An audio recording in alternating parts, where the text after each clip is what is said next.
पुण्यातील Bhor ST bus स्थानका शेजारी असणाऱ्या भंगार गोदामाला आग लागल्याची घटना जी आहे ती घडलेली आहे। ज्या ठिकाणी ही आग लागली त्या ठिकाणी मी आता आलेलो आहे।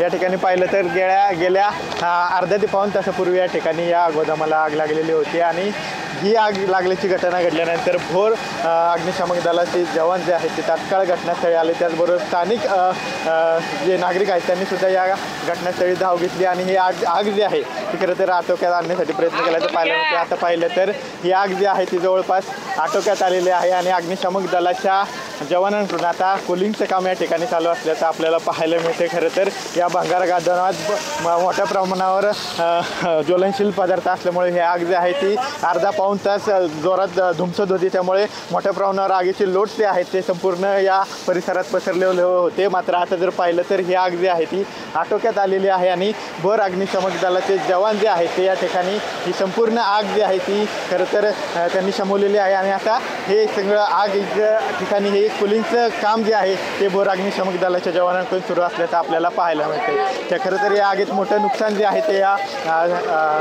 गोदाम मालकाचं झालेलं आहे। जवळपास 20 लाखाचं नुकसान जे आहे ते या गोदाम मालकाचं झाल्याची माहिती जी आहे ती मिळत आहे। कॅमेरा पर्सन तुषार नानावरे सह विनय जगताप, TV9 मराठी, भोर, पुणे।